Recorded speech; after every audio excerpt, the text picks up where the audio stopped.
Yes, ഇനി നമുക്ക് block 1 unit 3 പോകാം. എന്താണ് നമുക്ക് എക്സാം ഓറിയന്റഡ് ആയിട്ടുള്ള ക്വസ്റ്റ്യൻസ് നമുക്ക് നോക്കാം. ഓക്കെ, ബാരിയേഴ്സ് ആണ് അല്ലെ. ഏതൊക്കെയാണ് ഈ ബാരിയേഴ്സ് നമുക്കൊന്ന് നോക്കാം. What are 4 types of barriers to communication? എന്താണ് നമുക്ക് ആശയവിനിമയത്തിൽ ഉണ്ടാകുന്ന തടസ്സങ്ങൾ, ഏതൊക്കെ രീതിയാണ്? എന്താണ് നമ്മൾ പറഞ്ഞത് ഫസ്റ്റ് ആയിട്ട്? യെസ്, ഫിസിക്കൽ ബാരിയർ അല്ലെ. ഫസ്റ്റ് നമ്മൾ പറഞ്ഞു ഫിസിക്കൽ ബാരിയർ. നമുക്ക് എന്തെങ്കിലും പുറത്തുനിന്നുണ്ടാകുന്ന തടസ്സങ്ങളാണ് ഫിസിക്കൽ ബാരിയർ. ഇനിയോ ലിംഗ്വിസ്റ്റിക് ഓർ സെമാന്റിക് ബാരിയർ അല്ലെ. എന്താണ് ലിംഗ്വിസ്റ്റിക്? നമ്മൾ ഭാഷയിൽ നമുക്ക് ബുദ്ധിമുട്ട് വരുന്നത് എന്താണ്? ലിംഗ്വിസ്റ്റിക് അല്ലെങ്കിൽ സെമാന്റിക് ബാരിയർ എന്ന് പറഞ്ഞു അല്ലെ. യെസ്, ഇനി നെക്സ്റ്റ് വൺ കൾച്ചറൽ ബാരിയർ. എന്താ കൾച്ചർ? യെസ്, നമുക്ക് സാംസ്കാരികമായിട്ട് നമുക്ക് എന്തെങ്കിലും ബുദ്ധിമുട്ട്, ഇപ്പൊ നമ്മൾ വേറെ നാട്ടിലൊക്കെ പോയാല് എന്താണ്, യെസ്, നമുക്ക് കാര്യമായിട്ട് അവരുടെ ആ ഒരു സംസ്കാര രീതി ഒന്നും നമുക്ക് മനസ്സിലാവില്ല. ചിലപ്പോൾ നമ്മള് എന്താണ് നമ്മളെ നാട്ടിലെ പാവം അല്ലെങ്കിൽ നല്ല രീതി എന്ന് വിചാരിക്കുന്നത് അവിടെ എന്താണ് അത് ചെയ്യാൻ പാടില്ലാത്തൊരു സംഗതിക്കാരം. അപ്പൊ എന്താണ് നമ്മൾ ആകെ ആകെ കൺഫ്യൂസ്ഡ് ആവൂലേ. അതാണിത് കൾച്ചറൽ ബാരിയർ എന്ന് പറയുന്നത്. ഇനിയോ ഓർഗനൈസേഷണൽ ബാരിയർ. എന്താ ഓർഗനൈസേഷണൽ ബാരിയർ? നമുക്ക് ഏതെങ്കിലും സ്ഥാപനത്തിൽ ഉണ്ടാകുന്ന ബുദ്ധിമുട്ടുകൾ, അതാണ് എന്ത് ഓർഗനൈസേഷണൽ ബാരിയർ എന്ന് പറയുന്നത്. യെസ്, എന്താണ്? യെസ്, അതായത് ഇപ്പൊ കുറേ എന്താ പറയാ ഭയങ്കര ഡിഫിക്കൽട്ട് ആയിട്ടുള്ള റൂൾസ് ഒക്കെ വരുമ്പോൾ നമുക്ക് എന്താണ് അവിടുത്തെ ചെയ്യാൻ ഒരു ബുദ്ധിമുട്ടുണ്ടാകും. നമുക്ക് ചിലപ്പോൾ കുറേ റൂൾസ് കൊണ്ട് ചിലപ്പോൾ ഒരാളോട് സംസാരിക്കാൻ പോലും പറ്റൂല. അങ്ങനത്തെ കുറേ റൂൾസും കാര്യങ്ങളൊക്കെ വരുമ്പോൾ നമ്മൾ ആകെ എന്താണ് നമുക്ക് ആശയവിനിമയം നടത്താൻ കഴിയൂല. അതാണ് എന്ത് ഓർഗനൈസേഷണൽ ബാരിയേഴ്സ്. ഓക്കെ, ക്ലിയർ ആണോ? ക്ലിയർ ആണോ? ഓക്കെ ആണോ? ഓക്കെ, ഇനി നമുക്ക് നെക്സ്റ്റ് ക്വസ്റ്റ്യനിലോട്ട് പോയാലോ? യെസ്, നെക്സ്റ്റ് ക്വസ്റ്റ്യനിലോട്ട് പോയാലോ? Why are communication guide lines important? Name and explain 3. എന്തുകൊണ്ടാണ് കമ്മ്യൂണിക്കേഷൻ ഇത്രയും ഇമ്പോർട്ടന്റ് ആവാനുള്ള കാരണം എന്താണ്? അതിന്റെ ഗൈഡ് ലൈൻസ് എന്തുകൊണ്ടാണ് നമ്മൾ ഈ കമ്മ്യൂണിക്കേഷനിൽ ഇതൊക്കെ പാലിക്കണം എന്ന് പറയാനുള്ള കാരണം എന്താ? യെസ്, നമുക്ക് നോക്കാം. Why they matter. ആദ്യം നമ്മൾ എന്തുകൊണ്ടാണ് അതിനുള്ള കാരണമാണ് നോക്കുന്നത്. These guide lines help avoid confusion and make sure the message is clear and understood. അപ്പൊ നമ്മൾ ഇതേപോലെ നല്ല രീതിയിൽ പാലിച്ചാല് എന്താണ് നമുക്ക് കൂടുതൽ സംശയങ്ങളൊന്നും വരൂല. നമ്മൾ നല്ല രീതിയിൽ ചോദിച്ച് മനസ്സിലാക്കി എന്ത് ചെയ്യും, നമ്മൾ പഠിക്കാൻ തുടങ്ങും അല്ലെ. ഓക്കെ, പിന്നെന്താണ് they also help build good relationship and improve team work. പിന്നെ അതുപോലെ തന്നെ നമുക്ക് കൂടുതൽ നല്ല രീതിയിൽ നമ്മൾ സംസാരിച്ചാൽ നമുക്ക് കുറെ ഫ്രണ്ട്സും കാര്യങ്ങളൊക്കെ ഉണ്ടാവും അല്ലെ. യെസ്, അതാണ് ഇത് അത്രയും ഇമ്പോർട്ടന്റ് ആണെന്ന് പറയാൻ കാരണം. ഇനിയോ അതിലെ 3 സിമ്പിൾ ടെക്നിക്കാണ് നമ്മളോട് ചോദിച്ചത്. ഓക്കെ, നമ്മളിപ്പോ നേരത്തെ പറഞ്ഞു ബി എൻതൂസിയാസ്റ്റിക് എന്നൊക്കെ പറഞ്ഞിട്ടില്ലേ. യെസ്, അതുപോലെ അന്ന് ഇങ്ങനത്തെ ഒരു 3 ടെക്നിക്കാണ് നമ്മളോട് ചോദിച്ചിട്ടുള്ളത്. ഏതാണത്? യെസ്, ഏതാണ്? Be a good listener. നല്ല രീതിയിൽ ശ്രദ്ധിക്കുക. ഓക്കെ, നല്ല രീതിയിൽ നമ്മൾ ശ്രദ്ധിക്കുക. എങ്ങനെ? Pay full attention when someone is talking. നമ്മൾ ഒരാൾ പറയുമ്പോൾ നല്ല രീതിയിൽ അവരെ നല്ല രീതിയിൽ കേട്ടിരിക്കുക. ഓക്കെ, യെസ്, ലൈക്ക് എന്താണ് അവരോട് ഇപ്പൊ നേരത്തെ പറഞ്ഞ പോലെ തന്നെ അവരോട് ക്വസ്റ്റ്യൻ ചോദിക്കുക, ഒന്ന് ചിരിച്ച് ഒന്ന് തല കാട്ടി അതേലേ എന്നൊക്കെ പറഞ്ഞിട്ട് അങ്ങനെ നിങ്ങൾ പറയാ. പിന്നെയോ control your emotion. Don't let anchor or sadness effect how you talk. നിങ്ങളിപ്പോ അവരിപ്പോ കാര്യമായിട്ടൊരു കാര്യം പറയുമ്പോൾ അങ്ങനെ അങ്ങനെ ലൈക്ക് എന്താണ് അവരെ ഒരു ഇന്ററപ്റ്റ് ചെയ്യുന്ന രീതിയിൽ ഒരു രീതിയിലും അവരോട് പറയരുത്. അവരെ സപ്പോർട്ട് ചെയ്ത് നല്ല രീതിയിൽ അവരോട് സംസാരിക്കുക. പിന്നെയോ ബി ക്ലിയർ. നല്ല രീതിയിൽ എന്താണോ പറയുന്നത് മനസ്സിലാക്കുക, കേൾക്കുക, ചോദിക്കുക. ഇങ്ങനെ നല്ല രീതിയിൽ പറഞ്ഞാൽ അടിപൊളി കമ്മ്യൂണിക്കേഷൻ ഉണ്ടാവുകയും ചെയ്യും. നമുക്ക് എന്താണ് ഗുഡ് റിലേഷൻഷിപ്പ് ഉണ്ടാവുകയും ചെയ്യും എന്നാണ് പറഞ്ഞത്. ഓക്കെ ആണോ? ഓക്കെ ആണോ? ഓക്കെ, ഇനി നമുക്ക് നെക്സ്റ്റ് യൂണിറ്റിലോട്ട് പോകുമ്പോൾ B2 യൂണിറ്റ് 1 അതായത് ബ്ലോക്ക് 2 ആണ് നമുക്ക് വരുന്നത്. ഏതാണ്? What is reading and it's fundamental process. നമ്മൾ പറഞ്ഞിരുന്നു റീഡിംഗ് ദ എഫക്റ്റീവ് സ്കിൽ അല്ലെ. മെയിൻ ആയിട്ട് എന്താണ്? വായന. അപ്പോ വായിക്കുമ്പോൾ നമ്മൾ എന്താണ് ശ്രദ്ധിക്കേണ്ടത്? എന്താണ് വായന എന്നുള്ളത് നമുക്ക് നോക്കാം. So reading is the process of decoding A message or text. എന്താണ് നമ്മൾ ഡീകോഡ് ചെയ്യണല്ലേ? എന്താണ് നമ്മൾ പറഞ്ഞു? എന്താണ് ഡീകോഡിങ്? മനസ്സിലാക്കുക അല്ലെ. അപ്പൊ നമ്മൾ എന്താണോ എഴുതിയത് അത് മനസ്സിലാക്കുന്നതാണ് ഡീകോഡിങ് അല്ലെങ്കിൽ റീഡിംഗ് എന്ന് പറയുന്നത്. It's main purpose is to understand receive ideas, thoughts or emotions shared by the writer. Main ആയിട്ട് അതെന്താണ് കാര്യമായിട്ട് പറയുന്നത്? അതിൽ എന്താണോ എഴുതിയത് ആ കാര്യം മനസ്സിലാക്കുക, അതിലെ തോട്ട്സ് എന്താണ്, അതിലെ ഐഡിയാസ് എന്താണ് മനസ്സിലാക്കുക എന്നുള്ളതാണ് നമ്മൾ വായനയിലൂടെ ഉദ്ദേശിക്കുന്നത്. ഓക്കെ ആണോ? Yes, list several different purpose for reading and give an example of a text type for each.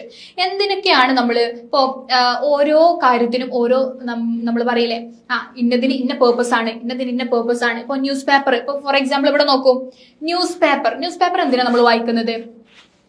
നമുക്ക് ന്യൂസ് കിട്ടാനല്ലേ, ഇന്നത്തെ വാർത്തകൾ എന്താണെന്ന് നമുക്ക് കിട്ടാൻ വേണ്ടിയിട്ട്. ഇനി ആർട്ടിക്കിൾസോ, അതിൽ കുറെ ഇപ്പൊ ഓരോരുത്തരുടെ അഭിപ്രായങ്ങൾ ഉണ്ടാകും, അതിൽ ഓരോരുത്തരുടെ ഐഡിയകൾ ഉണ്ടാകും അല്ലെ, അതൊക്കെ അറിയാൻ വേണ്ടിയിട്ട് നമ്മൾ ആർട്ടിക്കിൾ റെഫർ ചെയ്യൂലേ.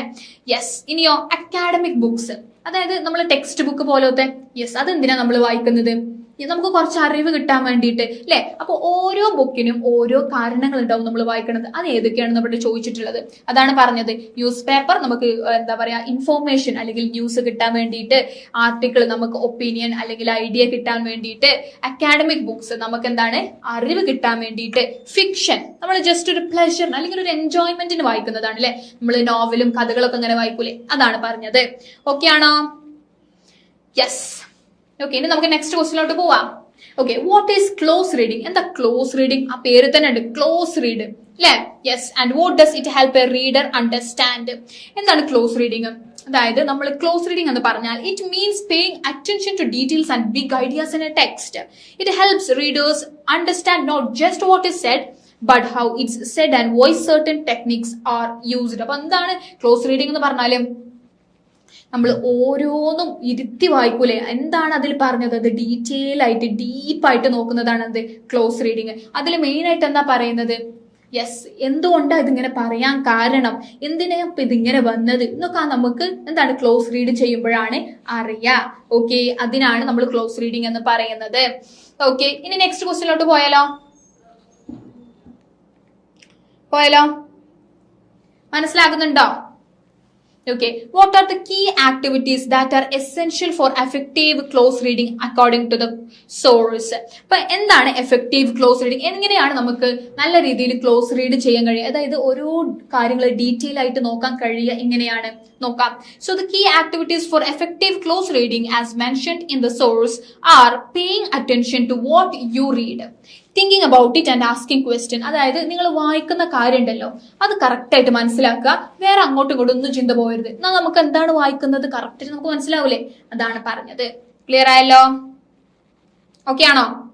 ഓക്കെ, ഇനി നമുക്ക് what are the 3 broad reasons given in the source for literacy reading? എന്തിനാ നമ്മൾ സാഹിത്യപരമായി ലൈക്ക് എങ്ങനെ നോവൽസ് ഒക്കെ എന്തിനാ വായിക്കുന്നത് അല്ലെ? നമ്മളിപ്പോ പറഞ്ഞു എന്ത് എൻജോയ്മെന്റിന് വേണ്ടി. യെസ്, അതന്നെ. നമ്മൾ ചിലപ്പോൾ നമുക്ക് ഇഷ്ടം ഉണ്ടായിട്ട് നമുക്ക് നോവലൊക്കെ വായിക്കുന്നത് ഇഷ്ടം ഉണ്ടാവും, ചിലർക്കൊക്കെ അധികം ആൾക്കാർക്കും അല്ലെ. അപ്പൊ എന്താണ് നമുക്ക് ഇഷ്ടം ഉണ്ടായിട്ട് വായിക്കും, പിന്നെ പഠിക്കാൻ വേണ്ടി വായിക്കും, ചിലപ്പോ എന്താണ് സൊസൈറ്റിക്ക് ഒന്ന് ഒരു ഉപകാര രീതിയിൽ എന്താണ് നമ്മൾ വായിക്കും അല്ലെ.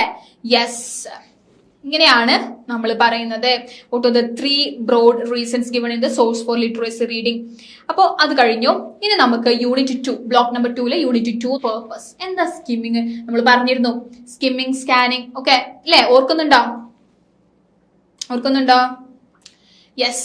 Define skimming. Skimming is fast reading to get a general idea of a text. അതായത് സ്കിമ്മിങ് എന്ന് പറഞ്ഞാൽ നമ്മൾ പെട്ടെന്ന് ഒന്ന് വായിച്ചു പോകില്ലേ, ജസ്റ്റ് ഒന്ന് പെട്ടെന്ന്, അതായത് എന്താണ് ഈ ബുക്കിനെ കുറിച്ച് പറയുന്നത് അത് ജസ്റ്റ് ഒന്ന് പെട്ടെന്ന് വായിച്ചു പോകുന്നതാണ് എന്ത് സ്കിമ്മിങ് എന്ന് പറയുന്നത്.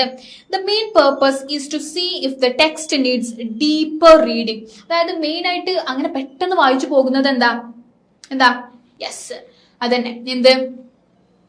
എന്താണ് നിങ്ങൾ പറഞ്ഞേ? നമുക്ക് ഇനി ഇത് കൂടുതലായിട്ട് വായിക്കണോ അതോ ഇത്ര വായിച്ചാൽ മതിയോ എന്ന് നമ്മൾ തീരുമാനിക്കൽ എങ്ങനെ? യെസ്, സ്കിമ്മിങ് ചെയ്യുമ്പോഴാണ് അല്ലെ. Yes. Then what is scanning and how is it different from skimming? നമ്മളിപ്പോ പറഞ്ഞു സ്കിമ്മിങ് ഉണ്ട്, സ്കാനിങ് ഉണ്ട്. സ്കാനിങ് എന്ന് പറഞ്ഞാൽ എന്താ അല്ലെ? Scanning. Yes, scanning means looking quickly four specific information. നമ്മൾ പെട്ടെന്ന് നമുക്ക് എന്താണോ വേണ്ടത് നമുക്ക് അറിയും, ഇന്ന കാര്യമാണ്. ഇപ്പം എനിക്ക് എഡ്യൂക്കേഷനെ കുറിച്ചാണ് വേണമെന്നുണ്ടെങ്കിൽ ഞാൻ ഈ ബുക്കിൽ എഡ്യൂക്കേഷനെ കുറിച്ച് മാത്രം എവിടെയാണ് പറഞ്ഞത് അത് പെട്ടെന്ന് നോക്കി പോവാ, അതാണ് എന്ത് സ്കാനിങ്. അപ്പൊ ഇതിൽ എന്താണ് ഡിഫറൻസും ചോദിച്ചിട്ടുണ്ട്. എന്താ സ്കിമ്മിങ്ങും സ്കാനിങ്ങും തമ്മിലുള്ള ഒരു ഡിഫറൻസ്, അതായത് എന്താണ് അതിന് തമ്മിലുള്ള വ്യത്യാസം എന്നുള്ളത്. അപ്പോ skimming is four general view while scanning is four specific details. അതായത് സ്കിമ്മിങ് എന്ന് പറഞ്ഞാൽ നമുക്ക് ഒരു പൊതുധാരണ കിട്ടാൻ വേണ്ടിയിട്ടാണ് അല്ലെ. യെസ്, പൊതുധാരണ കിട്ടാൻ വേണ്ടിയിട്ട്. പക്ഷെ സ്കാനിങ് അങ്ങനെയല്ല, നമുക്ക് എന്താണോ ആവശ്യമുള്ളത് അതാണ് നമ്മൾ നോക്കുന്നത്. അതാണ് എന്ത് സ്കാനിങ്ങും സ്കിമ്മിങ്ങും തമ്മിലുള്ള വ്യത്യാസം. ഓക്കെ ആണോ? ഓക്കെ അല്ലേ? ഓക്കെ ആണോ? ഓക്കെ, ഇനി നമുക്ക് നെക്സ്റ്റ് ക്വസ്റ്റിനോട്ട് പോയാലോ. What are the steps four scanning text? എന്താണ് നമ്മൾ സ്കാനിങ് ചെയ്യുമ്പോൾ എങ്ങനെയാണ് സ്കാനിങ് ചെയ്യുന്ന രീതി, അതാണ് നോക്കുന്നത് കേട്ടോ. So no what you are looking for and choose keywords. എന്താണ് നമ്മൾ നോക്കുന്നത് കാര്യം നമുക്ക് അറിഞ്ഞിരിക്കണം. ഓക്കെ, അതാണ് ഫസ്റ്റ് വൺ. എന്താണ് കാര്യം നിങ്ങൾക്ക് വേണ്ടത് അത് നിങ്ങൾ അറിഞ്ഞിരിക്കുക. Search one keyword at A time. ഇപ്പൊ നമ്മൾ നോക്കുന്ന ഒരു കാര്യം ഉണ്ടല്ലോ, എഡ്യൂക്കേഷൻ. അപ്പൊ ആ എഡ്യൂക്കേഷനെ കുറിച്ച് ഇപ്പൊ നിങ്ങൾ കണ്ടാലേ ഒരു കീവേഡ് മാത്രം നിങ്ങൾ നോക്കുക, എന്നിട്ട് അത് ഇങ്ങനെ തപ്പി പോവുക. അല്ലാതെ കുറേ സെന്റൻസ് നിങ്ങൾ മനസ്സിലുണ്ടാവാൻ പാടില്ല, ഒറ്റൊരു കീവേഡ് അത് തപ്പിയിട്ട് പോവുക. എന്നാൽ നമുക്ക് അതിനെ കുറിച്ച് പിന്നെ വായിക്കാലോ. അതെ, okay. Then scan the page quickly to spot the word. പെട്ടെന്ന് ഇങ്ങനെ വായിച്ചു പോവുക. എന്നിട്ട് എഡ്യൂക്കേഷൻ എന്നുള്ളത് കണ്ടാൽ അവിടെ നിർത്തുക, എന്നിട്ട് അപ്പുറത്തൊക്കെ വായിച്ചു നോക്കുക. ഇതാണ് എന്ത് സ്കാൻ ചെയ്യുന്ന രീതി. Then when found read the nearby text carefully. ഇപ്പൊ പറഞ്ഞ പോലെ തന്നെ എഡ്യൂക്കേഷൻ നിങ്ങൾ ഒരു വേർഡ് സെലക്ട് ചെയ്തു, എന്നിട്ട് നിങ്ങൾ ആ ഒരു പേജ് ഇങ്ങനെ പെട്ടെന്ന് വായിച്ചു പോയപ്പോൾ എഡ്യൂക്കേഷൻ എന്ന് കണ്ടു. അപ്പൊ അവിടെ നിർത്തിയിട്ട് എന്ത് ചെയ്യാ, അപ്പുറത്തുള്ള സെന്റൻസും ഇപ്പുറത്തുള്ള സെന്റൻസും ഒക്കെ വായിക്കാം. ഇതാണ് സ്കാനിങ്ങിന്റെ രീതി. ഓക്കെ ആണോ? ഓക്കെ ആണോ? ഓക്കെ, ദെൻ നെക്സ്റ്റ് ക്വസ്റ്റ്യനിലോട്ട് പോയാലോ. What is close reading and why is it important? എന്താണ് ക്ലോസ് റീഡിംഗ്? ഇപ്പൊ നമ്മൾ നേരത്തെ പറഞ്ഞു എന്തുകൊണ്ടാണ് ഇത് ഇമ്പോർട്ടന്റ് ആണുള്ള കാരണം. Close reading means reading carefully and fully to understand every detail. അതായത് നമ്മൾ കറക്റ്റ് അത്രയും സൂക്ഷ്മതയോട് കൂടി വായിക്കുന്നതാണ് എന്ത് ക്ലോസ് റീഡിംഗ്, അല്ലെ? Yes, it's important because it helps you see how the author uses words and ideas to explain or show something deeply. അത് important ആയിട്ടുള്ള കാരണം എന്താ? Yes, it helps you see how the author uses words. എങ്ങനെ? കാരണം നമ്മൾ ഓരോന്നും അത്രയും ശ്രദ്ധയോട് കൂടി വായിക്കുമ്പോൾ നമുക്കും മനസ്സിലാവൂലേ എന്തപ്പോ ഈ ഓതർ ഇവിടെ, ഈ റൈറ്റർ എന്തപ്പോ ഇവിടെ ഇങ്ങനെ യൂസ് ചെയ്യാൻ കാരണം, എന്തപ്പോ ഇതുകൊണ്ട് ഉദ്ദേശിക്കുന്നത്, അങ്ങനെ കാര്യങ്ങളൊക്കെ നമുക്ക് കൂടുതൽ നല്ല ശ്രദ്ധയോട് വായിച്ചാൽ മനസ്സിലാവൂലേ. അതുകൊണ്ടാണ് അത് പ്രധാനപ്പെട്ടതാണെന്ന് പറയാൻ കാരണം. ക്ലിയർ ആണോ? ആണോ? ഓക്കെ ആണോ? യെസ്, ഇനി നമുക്ക് നെക്സ്റ്റ് ക്വസ്റ്റ്യനിലോട്ട് പോയാലോ. What is amusive reading? എന്താ നിങ്ങൾ ഓർക്കുന്നുണ്ട് അമ്യൂസീവ് റീഡിംഗ്? യെസ്, അമ്യൂസീവ് ഇപ്പൊ നമ്മൾ കേട്ടിട്ടുണ്ടല്ലേ, അമ്യൂസ്മെന്റ് പാർക്ക് എന്നൊക്കെ. അപ്പൊ എന്താ? യെസ്, ഫൺ പാർക്ക് എന്നാണ് അതിനോട് ഉദ്ദേശിക്കുന്നത്. അപ്പൊ അതുപോലെ തന്നെ നമ്മൾ ഫണ്ണായിട്ട് അല്ലെങ്കിൽ ഒരു ടൈം പാസിന് നമ്മൾ വായിക്കുന്നതാണ് യെസ് ഫൺ അല്ലെങ്കിൽ യെസ് അമ്യൂസീവ് റീഡിംഗ് എന്ന് പറയുന്നത്. അതിന് രണ്ട് ഉദാഹരണങ്ങളാണ് കൊടുത്തത്. ഒന്ന് നമ്മൾ ട്രാവലൊക്കെ ചെയ്യുമ്പോൾ നമ്മൾ ദൂരയാത്രക്ക് പോകുമ്പോൾ ചിലർ നോവൽ വായിക്കും അല്ലെ, അല്ലെങ്കിൽ മാഗസീൻ വായിക്കുക. ഇതാണ് നമ്മൾ അമ്യൂസീവ് റീഡിംഗ് എന്ന് പറയുന്നത്. ഇനിയോ what is reading between the lines and what does it require? എന്താ നമ്മൾ ഓരോ വരി വെച്ച് നമ്മൾ വായിക്കാന്ന് പറയില്ലേ, അതെന്താ? Okay, it means finding hidden meanings in a text. എന്തെങ്കിലും ഇപ്പൊ നമ്മളിങ്ങനെ ഓരോ വരി വായിച്ചാൽ നമുക്ക് മനസ്സിലാകും, ഇതിന്റെ ഉള്ളിൽ ഇതാണ് പറയുന്നത് അല്ലേ. അങ്ങനെ ഓരോ വരി വായിച്ചാലേ നമുക്ക് കറക്റ്റ് ആയിട്ട് കിട്ടുള്ളൂ. അതാണ് അത് ഇമ്പോർട്ടന്റ് ആയിട്ടുള്ള കാരണം. Okay, yes. ഇനി നമുക്ക് ഇത്രയാണ് യൂണിറ്റ് 2 വരുന്നത്. ഇനി നമുക്ക് യൂണിറ്റ് 3 പോയാലോ. യൂണിറ്റ് 3 പോയാലോ? റെഡിയാണോ? ഓക്കെ, ഇത്രയും ക്ലിയർ ആണോ? ഓക്കെ, നമുക്ക് നോക്കാം. What are some benefits of reading well? എന്താണ് നല്ല രീതിയിൽ വായിക്കുന്നത് കൊണ്ടുള്ള ഗുണം എന്താണ്? Reading well can inspire, entertain and teach us. It helps us imagine new places and ideas, learn new words and see things in different ways. അതായത് നമ്മൾ വായിക്കുമ്പോൾ നമുക്ക് ഒരു എന്റർടൈൻമെന്റ് ആണല്ലേ, ഒരു ഫൺ കൈൻഡ് ഓഫ് രീതിയാണ് അല്ലെ. യെസ്, നമുക്കൊരു സമാധാനം കിട്ടും, അതിൽ നിന്ന് കുറെ കാര്യങ്ങൾ നമുക്ക് പഠിച്ചെടുക്കാൻ പറ്റും എന്നൊക്കെ ഉള്ളൊരു ഭയങ്കര ഒരു ഉപകാരമാണ് നമുക്ക് യെസ് വായനയിലൂടെ കിട്ടുന്നത്. യെസ്, പിന്നെ നമുക്ക് ഇപ്പൊ നമ്മൾ ഒരു സ്ഥലം കണ്ടിട്ടില്ല എന്ന് വിചാരിക്കാം. അപ്പൊ നിങ്ങൾ ആ സ്ഥലത്തിനെ കുറിച്ച് വായിക്കുമ്പോൾ നിങ്ങൾക്ക് അതിങ്ങനെ നിങ്ങളെ മനസ്സിൽ ഇങ്ങനെ വരുത്താൻ കഴിയില്ലേ. അതാണ് റീഡിങ്ങിന് കൊണ്ടുള്ള വേറൊരു ഉപകാരം എന്ന് പറയുന്നത്. ഓക്കെ ആണോ? യെസ്. ഇനി നമുക്ക് what is individual interpretation in reading? അതായത് നമ്മൾ സ്വയമായിട്ട് ഇന്റർപ്രിറ്റ് ചെയ്യുക, അല്ലെങ്കിൽ നമ്മൾ സ്വയം അഭിപ്രായം കൊണ്ട് എന്താണ് അതിൽ ഉദ്ദേശിക്കുന്നത് എന്നുള്ളതാണ്. Every one reads in their own way, so we may understand the same text differently. അതായത് ഇപ്പൊ ഓരോരുത്തർ വായിക്കുന്ന രീതി വേറെയാണ്. ഇപ്പൊ ഞാൻ നോവൽ വായിക്കുമ്പോൾ നിങ്ങൾ നോവൽ വായിക്കുന്നു, ഒരേ നോവലാണ് വായിക്കുന്നത് വിചാരിക്കുക. അപ്പൊ ഞാൻ വായിക്കുമ്പോൾ എനിക്ക് മനസ്സിലാകുന്ന രീതി ആവൂല നിങ്ങൾക്ക് മനസ്സിലാവുക അല്ലെ. അതാണ് പറഞ്ഞത്, ഓരോരുത്തർ വായിക്കുന്ന രീതി വേറെയാണ്. Okay, our ideas may not match the authors and that's part of what's making reading interesting. അപ്പൊ ചിലപ്പോ ഓതർ ഉദ്ദേശിച്ചതൊന്നല്ലേ കാരണം നമ്മൾ വിചാരിച്ചിട്ടുണ്ടാവുക. അതാണ് നമുക്ക് എന്താണ് കൂടുതൽ, അപ്പൊ നമ്മളതിനെ കുറിച്ച് കൂടുതൽ പഠിക്കും അല്ലെ. അപ്പൊ അതിനെ കുറിച്ച് നമ്മൾ കൂടുതൽ അറിയാൻ ശ്രമിക്കും, നമുക്ക് മനസ്സിലായ അങ്ങനെയൊക്കെ ചെയ്യൂലേ. അതാണ് നമ്മളെ വായന കൊണ്ടുള്ള ഉപകാരം എന്ന് പറയുന്നത്. കുറെ അറിവുകൾ നമുക്ക് അങ്ങനെ കിട്ടുകയാണ് ചെയ്യുന്നത്. ഓക്കെ ആണോ? ഓക്കെ ആണോ? ക്ലിയർ ആകുന്നുണ്ടോ ഇപ്പൊ ഇത്രയും പറഞ്ഞത്? ക്ലിയർ ആകുന്നുണ്ടോ? നമുക്ക് നെക്സ്റ്റ് ക്വസ്റ്റ്യനിലോട്ട് പോയാലോ? Yes, what are the 3 levels of understanding A text? എന്താ 3 ലെവലുകൾ?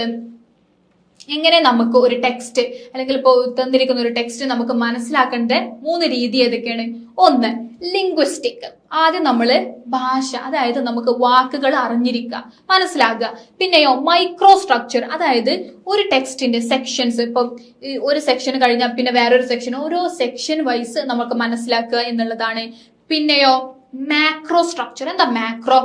എന്താണ് ഇപ്പൊ ഈ ടോപ്പിക്കിനെ കുറിച്ച് പറയുന്നത്, എന്താണ് ഇതിൽ മൊത്തത്തിൽ എന്താണ് പറയുന്നത് എന്നുള്ളത് നമുക്ക് മനസ്സിലാക്കിയിരിക്കണം അല്ലെ. അപ്പൊ ഇങ്ങനെ 3 രീതിയിൽ എന്താ പറയാ, യെസ്, ടെക്സ്റ്റ് വായിച്ചാൽ നമുക്ക് എന്താണ് അടിപൊളിയായിട്ട് നമ്മളെ റീഡിംഗ് സ്കില്ല് മുന്നോട്ട് കൊണ്ടുപോകാം എന്നുള്ളതാണ്. ക്ലിയർ ആയല്ലോ? ക്ലിയർ ആണോ? യെസ്. ഇനി നമുക്ക് നെക്സ്റ്റ് ക്വസ്റ്റ്യൻ നോക്കിയാലോ? Why is good comprehension important? എന്താണ് നല്ല രീതിയിൽ മനസ്സിലാക്കുക എന്നുള്ളത് ഇത്രയും പ്രധാനപ്പെട്ടതാവാൻ കാരണം എന്താ?